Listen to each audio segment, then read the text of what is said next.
এই যে বারান কি করছো আব্দুল্লাহ?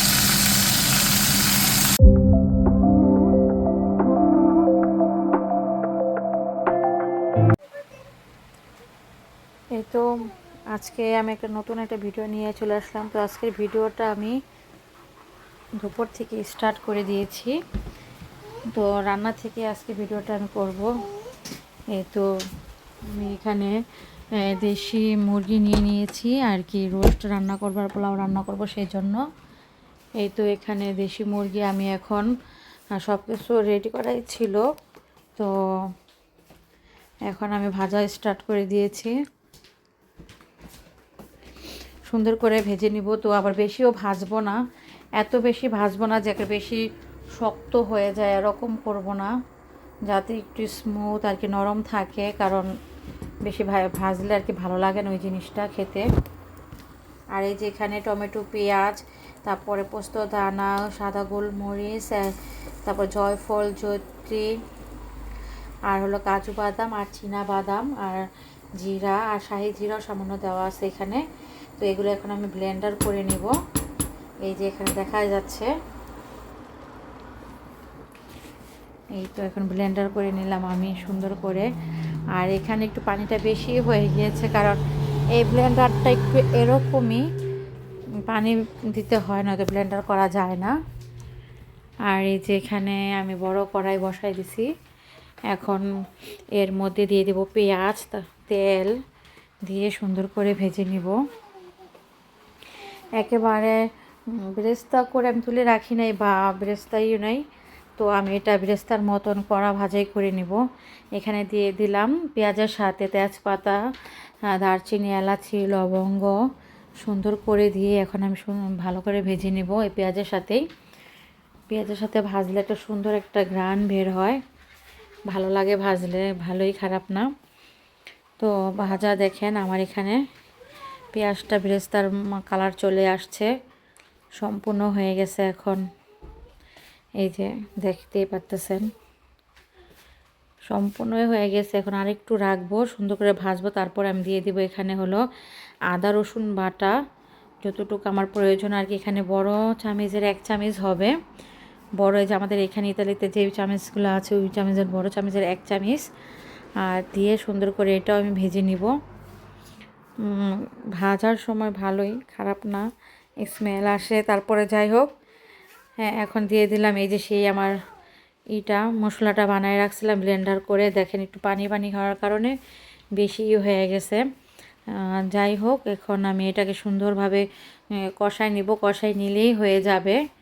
একটু পানিটা বেশি হয়ে গেছে, আমি পানি ছাড়া এখন কষাবো, কারণ এটা রেখে দিলে দেখা যাচ্ছে নিচ দিয়ে লেগে যাবে, তাই লাড়ার উপরেই থাকতে হবে, নয়তো হয়ে যাবে। তো এই যে আমি এখানে দিয়ে দিলাম টক দই, আর কিছুটা রেখে দিব, আমি এটা পোলার মধ্যে দিয়ে দিব টক দইটা। হয়ে যে দেখেন সুন্দর করে এখন কষায়ে, কষানোর মশলাটার সাথে দিয়ে মিক্স করে এখন এটাও আমি কষাই নিয়েছি। এখন এই যে দেখছেন তখন কীরকম দেখা গেছে আর এখন কীরকম লাগতেছে, সুন্দর একটা কালার চলে আসছে আর কি, হয়ে গেছে মশলাটা। তখন পানি বেশির কারণে একটু পাতলা বেশি হয়ে গেছে আর মশলাটা বেশি দেখা গেছিলো। আমিও ভাবতেছিলাম যে মশলা কি বেশি হয়ে গেল কি না, পরে ভাবলাম যে না, ঠিক হয়ে যাবে হয়তো। তো যাই হোক, এই যে এখানে আমি এখন চিকেনটা দিয়ে দিব। চিকেনটা দিয়ে সুন্দর করে একেবারে মশলার সাথে চিকেনটা একেবারে কষাই নেব ভালো করে, কারণ মুরগির গোস্তটা কিন্তু আমি বেশি ভালো করেই করিনি, ভাজিনি, কাঁচা কাঁচাই, তো হালকা হালকা ভাজা আর কি হয়েছিল। তো ভালো করে কষাই নেওয়ার পরে দিয়ে দিলাম এখানে দুধ, এখানে ওই যে যেই দুধটা পাওয়া যায় সেই দুধটাই দিয়ে দিলাম। এই যে দেখেন দুধটা দেওয়ার কারণেই, দেওয়ার পরে আর কি অনেক সুন্দর একটা আসছে। তো আমি কতক্ষণ রাখবো, পানি দিব না এখন, একটু বলক আসতেছে, আসুক, তারপরে আমি পানি দিয়ে দিব। এই মুহূর্তে দিয়ে দিব আমি পানি একটু সিদ্ধ হওয়ার জন্য। আপনারা চাইলে এটার মধ্যে বেশি করে দুধ দিয়ে একেবারে কম আঁচে রেখে দিতে পারেন, তো আমি আর ওইটা করি না, আমার কাছে ওইটা ভালো লাগে না। আমি একটু পানি দিলে চতুর্দিকে বলক আসবে, চিকেনটা ভালো করে সিদ্ধ হবে, আমার কাছে এটাই ভালো লাগে। ওইভাবেও সিদ্ধ হয়, তারপরেও আর এই যে এটা আমি চুলার মধ্যে গরম করে নিয়েছিলাম, পরে না দেখি যে হাতের সাথে খালি বাজতেছিল, তারপরে এখানে রেখে দিলাম যে গরমে হয়তো একটু থাকবে, নরম থাকবে। আর এই যে আমার চিকেন দেখেন চতুর্দিক দিয়ে বলক চলে আসছে, ঢেকে দিয়েছিলাম। তো এখন আবার একটু কাঁচামরিচ দিয়ে দিলাম, কাঁচামরিচ দিব, আর এই মুহূর্তে দিয়ে দিব একটু চিনি। এই দেখেন আমি 4টা কাঁচামরিচ দিয়েছি, বেশি দিইনি। আর চিনি দিয়েছি, ওইটা হয়তো স্কিপ হয়ে গিয়েছে। তো এখানে দিয়ে দিলাম কেওড়া জল, কেওড়া জল দিয়ে এই যে দেখেন, না সরি, চিনিটা আমি পরে দিয়েছি, এই যে আমার খেয়াল ছিল না।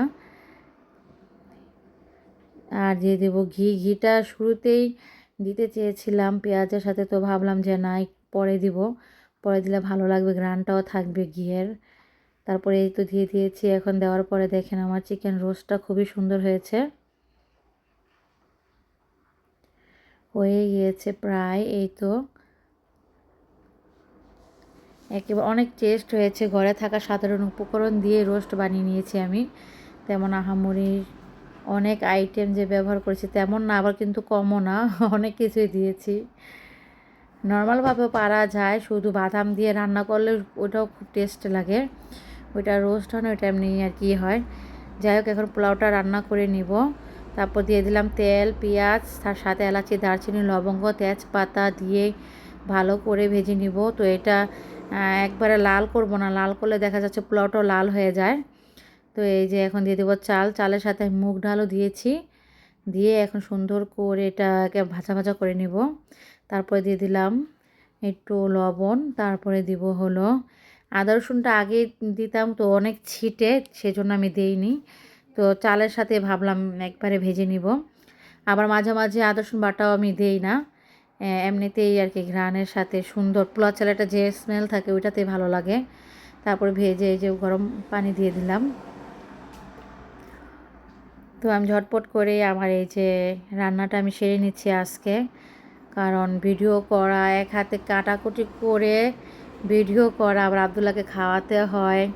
আবদুল্লাহ একটু পর পর আর কি নানান থাকে, যেটা করতে হয়, একবারে খায় না, একটু পর খাওয়াতে হয়।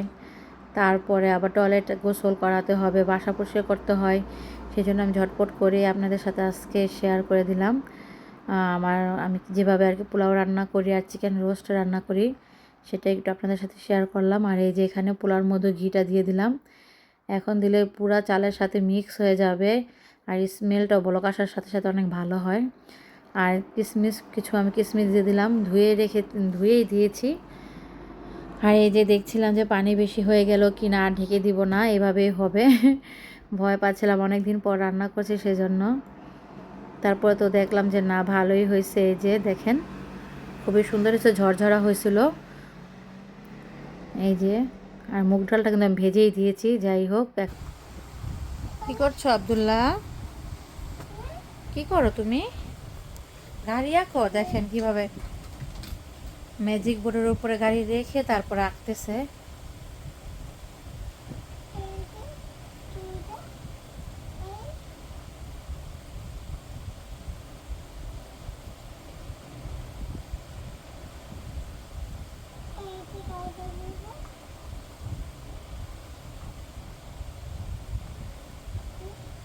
কি আঁকো? তুমি আজকে বিকালে ঘুম আসবে না কেন? সকাল হয়েছে? ও সকাল হয়েছে বলে।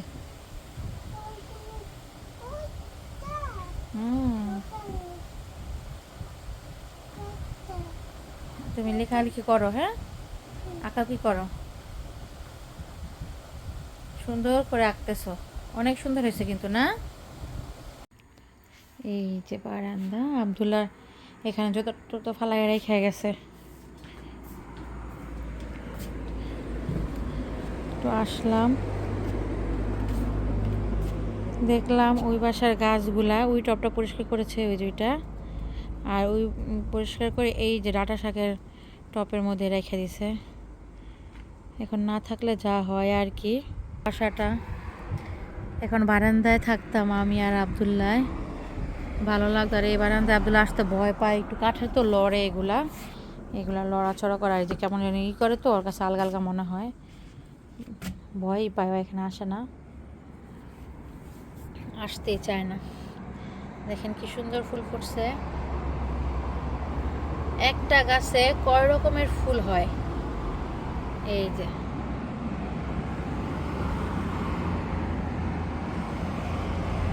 এটা হচ্ছে পুরাই মেজেন্ডার, আর এটার মধ্যে একটু পিঙ্ক পিঙ্ক আছে আবার।